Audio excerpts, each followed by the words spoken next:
Excited about catching your first fish, but feel a little overwhelmed with all the options out there when it comes to rods and reels and line and lures? Well, Daren Wendell with Wendell Fishing, and I'm going to walk you through a 3-part series specifically designed for you in mind. No experience necessary. By the end, you won't just feel ready, you'll be ready. Let's hop in. Before you ever hit the water, you're gonna have the right tools. Let me break down the basics when it comes to rods and reels. There's 3 main types of rod and reel combos you'll hear about. First, you're gonna have your Spincast reel. These are the most user-friendly style on the market, and they have a push button right here system that makes casting almost foolproof. The line is enclosed in this metal or plastic cone, which help prevent tangles. And because of their simplicity, they're really great for young kids or people who just want to dip their toe into fishing without worrying about technique. Now, the trade-off, they're not very powerful and they can really limit your accuracy and your casting distance. It's really best for casual fishing in ponds or small lakes, especially for bluegill, sunfish,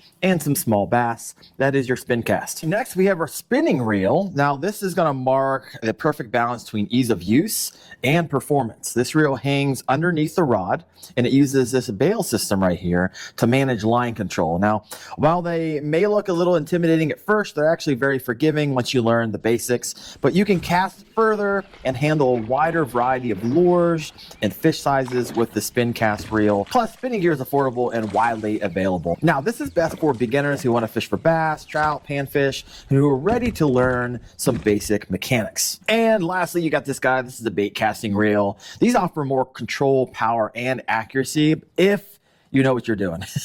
But for beginners, they can be a bit frustrating. They're notorious for backlashes, also known as bird's nest, rat nest, hell on earth. But or you get your line tangled inside the spool here. It's a giant pain in the butt. It'd be expensive depending on what type of line you buy. Baitcasters are best used with heavier lines and lures, and they're favored among experienced anglers for targeting larger fish. But until you have mastered the casting basics and line control, they're really better left for later. Now, as a beginner, you might hear a whole lot about rod action and rod power. I'm going to explain to you what those are. However, as a beginner, you really don't have to pay too much attention. But essentially, rod action is where on the rod blank that starts to bend. And this is measured in fast, moderate, and slow. A fast action rod tip is going to bend toward the top. A medium action rod is going to bend in the top half, and a slow action rod is going to bend along the entire blank. And then there's rod power. Rod power is essentially going to be measuring how much force it takes to bend the rod. And this is measured with words like ultralight, light, medium, medium heavy, heavy, extra heavy. But when it comes to beginners, I would highly recommend starting off with a spinning rod with the length being anywhere from 6'8" to 7'2". That's going to be 6 foot 8 inches or 7 foot 2 inches. Now, I used for years, and I still have it, and I still use it from time to time,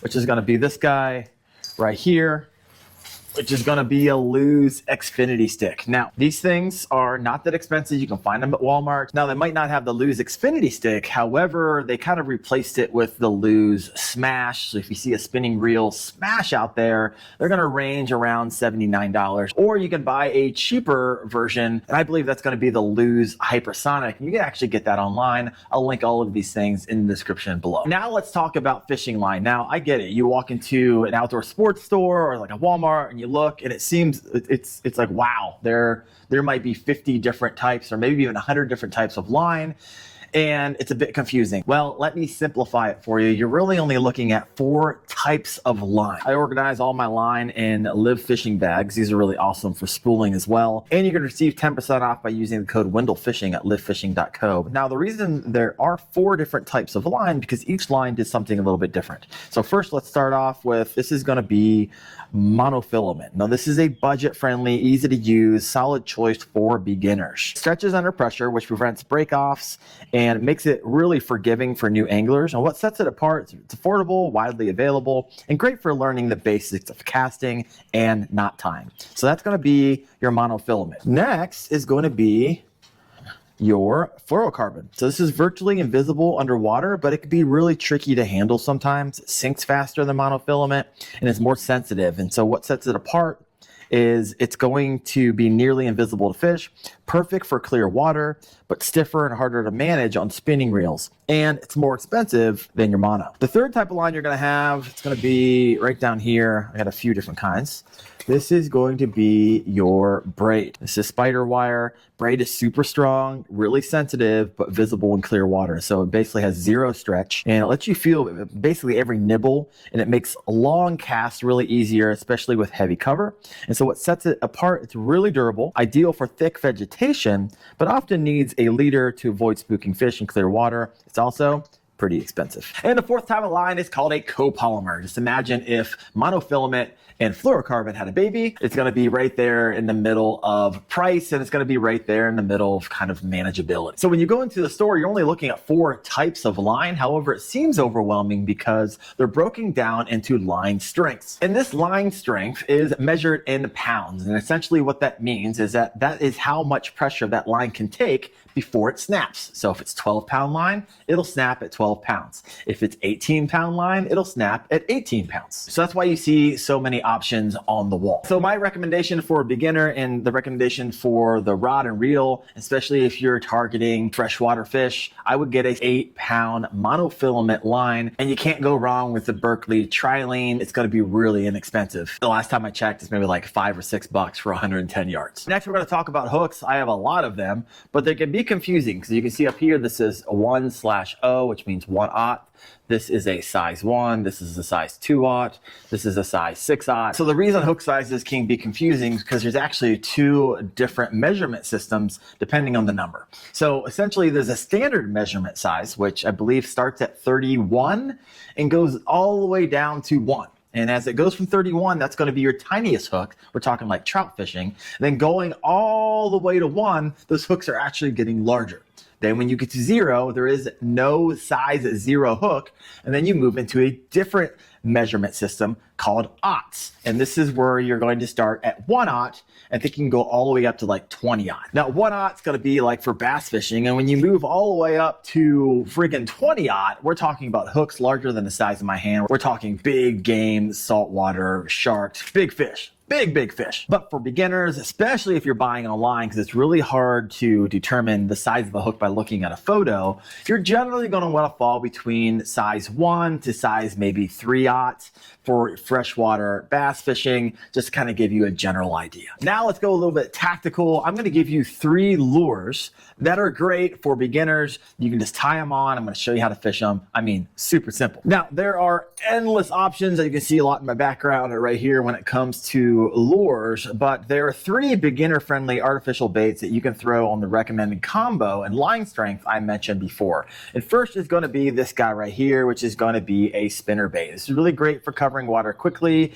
and catching aggressive fish. It's a wireframe lure with spinning blades that flash and thump as it moves through the water, really mimicking a fleeing bait fish. Essentially, just cast this out and retrieve it steady near weed edges and rocks, submerged wood. Great for finding active bass fast. Now for your setup, I would go for a 1/4 ounce compact spinner bait. One that you might want to look at is going to be the Booyah Pond Magic small water spinner bait bass fishing lure. I think this is like $4. Don't get one of these. This is pretty large spinner bait for the recommended rod and reel and line that I shared with you. They'll be too heavy for the setup. So you're going to want to fish a compact spinner bait. You're going to look for it to say 1/4 ounce. And the next really simple artificial bait I want to share with you is going to be the wacky worm. And so basically I have a little size 1/0 hook.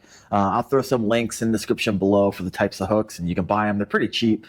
And then what you're going to do is take a 5-inch stick worm. You might even have one of these guys. And I bought literally, I buy them by the 100 packs. And so these are Yum Dingers. You can get, I think I got these on sale for $22 for 100. And essentially how you hook this up is you take the hook, put it right through the center of that worm, and boom. And how you do is you just basically cast this out, let it sink 5 seconds, tug, tug, tug, and it butterflies through the water when you tug it, and then it'll sink. Tug, tug, tug. And I usually tug it around 5 times before I pull it in and then throw it out again. And I tell you what, this is like bass candy. They can't help themselves on the wacky rigged Senko. And so really great beginner bait. I have caught thousands upon thousands of bass on this bad boy. If I were to start out with any of the lures I'm sharing with you, the wacky worm would be number 1. And the third lure I'm going to share with you is going to be this guy right here. This is a Ned rig hook. So it's going to be a hook.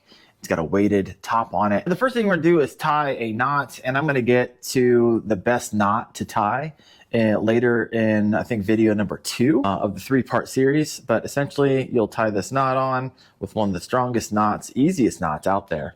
And then once you have this tied on, you can essentially take a Ned style bait, this guy right here, and run this hook all the way through and just keep pushing it down. Pop it out, and boom.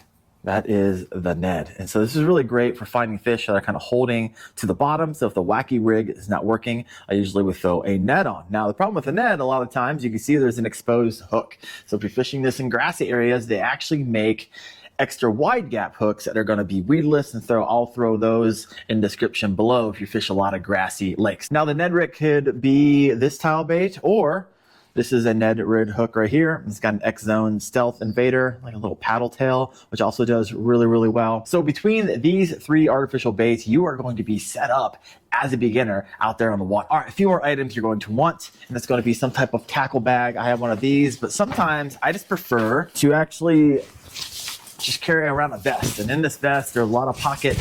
And so it beats like picking up a bag and kind of lugging that around the lake. This makes it really easy, especially if you're a minimalist. Now on your vest or in your tackle bag, you're also gonna want a pair of needle nose pliers. Should be really great to get the hooks, especially if one of those bass has absolutely engulfed it. You can't reach your finger down there and pluck it out. You're gonna need a pair of pliers. These are the Lew's Mach 2s. I also like the Boom's aluminum pliers. I also like to bring a pair of scissors or some type of shears. These are the Live fishing shears, which I'm a big fan of, especially if you're cutting off knots or braid. You're gonna want something that cuts really easily, and these things are awesome. Also, what you're gonna wanna bring is some type of small first aid kit. You never know when you're gonna need it, so I always carry one with me whenever I go fishing. Another thing I wanna bring, especially on a sunny day, is going to be sunscreen, right? You don't wanna get burnt out there, especially if you're going out for the first time. Sun is really fierce when you're out on the water or next to the water. And one more thing next to sunscreen you're gonna have is polarized sunglasses. So of course it's going to protect your eyes from the sun. A lot of times you might get your lure caught up in a tree, and you rip that out, those weights and those lures come flying back toward your face. That can protect your eyes. And also it's going to help you when you are fishing, right? This is going to decrease this glare coming off the water, and when it does that, you're actually able to see a lot more of what is happening beneath the surface of the water with a pair of polarized sunglasses. I will throw a couple links in the description below. Now this concludes part 1 of the series, and in video number 2 I'm going to walk you through how to properly spool your line, how to tie an incredible fishing knot, how to find fishable waters, and how to fish high percentage areas. Ensure that you're fishing legally, and share with you an app that I absolutely love and been using for years that really helps me and gives me a competitive edge. And all of that can be found right there. I'll see you in a minute. Thanks for watching.